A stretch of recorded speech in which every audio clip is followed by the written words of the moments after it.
بسم اللہ الرحمن الرحیم۔ حضرت عمر فاروق رضی اللہ تعالیٰ عنہ کے دور میں ایک جادوگر تھا جو یہ دعویٰ کرتا تھا کہ مجھے غیب کا علم ہے۔ حضرت عمر فاروق رضی اللہ تعالیٰ عنہ نے اسے اپنے پاس بلایا۔ آپ نے اپنا ہاتھ پیچھے کیا اور کہا کہ بتا میرے ہاتھ میں کیا ہے۔ جادوگر نے کہا کہ کنکریاں۔ آپ نے اپنا ہاتھ کھولا تو سچ میں کنکریاں تھیں۔ یہ دیکھ کر لوگ حیران ہوئے۔ اسلام قبول کرنے سے کئی سال پہلے حضرت عمر بن خطاب رضی اللہ تعالیٰ عنہ ایک دفعہ تجارتی قافلے کے ساتھ مال لے کر مکہ سے شام گئے۔ قافلے میں قریش کے کئی اور بڑے سردار بھی شامل تھے۔ یہ قافلہ شام کے سب سے بڑے شہر دمشق گیا اور وہاں اپنا مال بیچ کر مکہ واپس روانہ ہوا۔ تھوڑا سا فاصلہ طے کرنے پر حضرت عمر فاروق رضی اللہ تعالیٰ عنہ کو یاد آیا کہ ان کی ایک رشتہ دار خاتون نے انہیں کچھ سونا دیا تھا کہ اسے بیچ کر اس کے لیے کچھ کپڑے وغیرہ لے آئے۔ انہوں نے اپنے قافلے کے ساتھیوں سے کہا کہ فلاں عورت کا کام کرنے واپس دمشق جا رہا ہوں، کوشش کروں گا کہ یہ کام کر کے جلدی واپس آ جاؤں۔ حضرت عمر دمشق واپس گئے تو بازار بند ہو چکے تھے۔ مجبوراً وہ ایک مسافر خانے میں ٹھہرے اور سو گئے۔ تھوڑی دیر کے بعد اللہ کا ایک بندہ مسافر خانے میں آیا۔ اس نے حضرت عمر کو جگایا اور اپنے ساتھ اپنے گھر لے آیا۔ انہوں نے حضرت عمر رضی اللہ تعالیٰ عنہ کی بڑی خاطر تواضع کی۔ کھانا کھا کر وہ سو گئے اور ان کا میزبان رات بھر عبادت کرتا رہا۔ صبح حضرت عمر فاروق رضی اللہ تعالیٰ عنہ بیدار ہوئے تو ان کے میزبان نے کہا کہ اکیلے بازار مت جانا، بازار میں لٹیرے اکثر مسافر کو لوٹتے رہتے ہیں، میرے ساتھ چلنا۔ یہ کہہ کر وہ سو گیا کیونکہ وہ رات بھر جاگ رہا تھا۔ حضرت عمر فاروق رضی اللہ تعالیٰ عنہ نے اسے جگانا مناسب نہ سمجھا اور اکیلے ہی بازار چلے گئے۔ ابھی بازار کھلا بھی نہیں تھا، وہ بازار کھلنے کا انتظار کرنے لگے۔ کچھ دیر کے بعد ایک عیسائی پادری اپنے نوکروں کے ساتھ آیا اور حضرت عمر کی طرف اشارہ کر کے اپنے نوکروں کو حکم دیا کہ اس شخص کو پکڑ لو، یہ گرجا گھر کا کام بہت اچھی طرح سے کر لے گا۔ اس زمانے میں حضرت عمر فاروق رضی اللہ تعالیٰ عنہ بڑے تنومند پہلوان تھے۔ پادری کے نوکروں نے ان کو پکڑ لیا اور ایک پرانے گرجا گھر میں لے گئے۔ پادری نے ان کو ایک ہتھوڑا دیا اور اس کو گرجا گھر کی ایک دیوار توڑنے پر لگا دیا۔ حضرت عمر دن بھر کام کرتے رہے۔ شام کو جا کر چھٹی ملی، وہ تھک ہار کر واپس مسافر خانے میں آ کر بیٹھ گئے۔ پہلے دن والا نیک آدمی پھر آیا اور اس نے پوچھا کہ آپ کدھر چلے گئے تھے۔ حضرت عمر نے اسے سارا واقعہ بتایا۔ وہ شخص آج بھی ان کو اپنے گھر لے گیا اور ان کی بڑی خاطر تواضع کی اور انہیں تاکید کی کہ کل بازار جاتے وقت مجھے ساتھ لے جانا۔ اس کے بعد وہ عبادت میں مشغول ہو گیا اور حضرت عمر فاروق رضی اللہ تعالیٰ عنہ سو گئے۔ اور دوسرے دن حضرت عمر رضی اللہ تعالیٰ عنہ بیدار ہوئے تو اپنے میزبان کو سوتے پایا۔ انہوں نے اب کی بار بھی اس کو جگانا مناسب نہیں سمجھا اور اکیلے ہی بازار چلے گئے۔ اتفاق سے پھر وہی پادری اپنے نوکروں کے ساتھ آیا اور حضرت عمر رضی اللہ تعالیٰ عنہ کو پکڑ کر ساتھ لے گیا۔ ان کو غصہ تو بہت آیا، لیکن کیا کرتے، غیر ملک میں وہ اکیلے تھے اور کوئی ہتھیار بھی پاس نہیں تھا۔ دوسری طرف پادری کے ساتھ 7-8 نوکر تھے اور وہ سب ہتھیار بند تھے۔ پہلے دن کی طرح حضرت عمر فاروق رضی اللہ تعالیٰ عنہ ہتھوڑے کے ساتھ گرجا گھر کی دیواریں توڑتے رہے۔ جب دھوپ تیز ہوئی تو پادری ان کے نوکر انہیں کام میں مشغول دیکھ کر چلے گئے اور حضرت عمر فاروق رضی اللہ تعالیٰ عنہ دیوار کے سائے میں دم لینے کے لیے بیٹھ گئے۔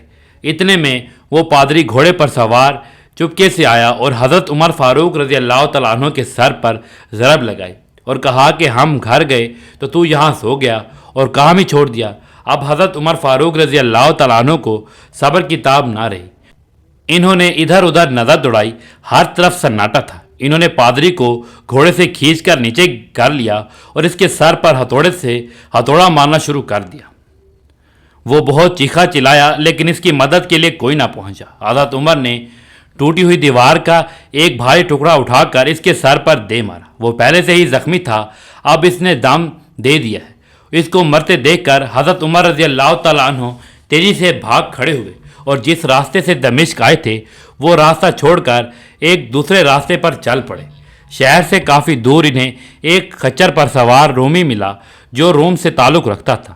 وہ ان کے ساتھ چلنے لگا اور کچھ باتیں کرنے لگا، لیکن نہ حضرت عمر رضی اللہ تعالیٰ عنہ اس کی زبان سمجھتے تھے اور نہ وہ ان کی زبان سمجھتا تھا۔ اس نے یکا اپنی تلوار پر ہاتھ ڈالا۔ حضرت عمر رضی اللہ تعالیٰ عنہ سمجھ گئے کہ وہ ان پر وار کرنا چاہتا ہے۔ انہوں نے فوراً ہی خچر سے اسے کھینچ لیا اور اسے تلوار چھین کر ایک ہی وار میں اس کا کام تمام کر دیا۔ پھر آپ رضی اللہ تعالیٰ عنہ خچر پر سوار ہو کر آگے چل پڑے۔ اس کے بعد کیا ہوا، یہ سارا احوال خود حضرت عمر رضی اللہ تعالیٰ عنہ اس طرح بیان کرتے ہیں کہ اس جگہ سے روانہ ہو کر میں گرجا گھر میں پہنچا، یہاں عیسائیوں کی ایک جماعت رہتی تھی۔ میں گرجا گھر کے اندر داخل ہوا تو وہاں رہنے والے سب لوگ میرے ارد گرد جمع ہو گئے اور مجھ سے میرے حالات کے بارے میں پوچھنے لگے۔ پھر وہ اپنے پادری کے پاس مجھے لے گئے۔ پادری مجھے نہایت غور سے دیکھنے لگا اور اس کے بعد کہنے لگا کہ ایسا معلوم ہوتا ہے کہ تمہیں کسی چیز کا خوف ہے۔ میں نے کہا کہ تم نے کیسے اندازہ لگا لیا کہ مجھے کسی چیز کا خوف ہے؟ اس نے میرے سوال کو ٹال دیا اور کہا کہ آپ جب تک چاہیں یہاں ٹھہرے، آپ کو یہاں کسی قسم کا کوئی خطرہ نہیں ہے، آپ ہماری حفاظت میں ہیں۔ پھر اس پادری نے مجھے اپنے گھر میں مہمان کی طرح رکھا اور میری نہایت ہی خاطر مدارت کی۔ پھر پوچھا کہ آپ کون ہیں؟ میں نے اسے بتایا کہ میں مکہ کا رہنے والا ہوں اور قبیلہ قریش سے تعلق رکھتا ہوں، تجارتی قافلے کے ساتھ شام آیا تھا۔ تجارت کا مال بیچنے کے بعد ایک ضروری کام کے لیے مجھے اپنے قافلے سے جدا ہو کر واپس دمشق جانا پڑا۔ اب میں اپنے وطن واپس جا رہا ہوں اور راستہ بھٹک کر یہاں آ نکلا ہوں۔ پادری مجھے غور سے دیکھتا رہا اور بار بار طرح طرح کے سوال کرتا رہا۔ میں نے ان کے ہاں نہایت ہی آرام سے رات بسر کی۔ صبح کو آ کر اس نے پوچھا کہ آپ کا ارادہ یہاں ٹھہرنے کا ہے یا آگے جانے کا ہے؟ میں نے کہا کہ اب میں آپ سے رخصت ہونا چاہوں گا۔ یہ سن کر پادری اپنا ایک شاندار گدھا جو بڑا خوبصورت اور نہایت ہی تیز رفتار تھا لے آیا۔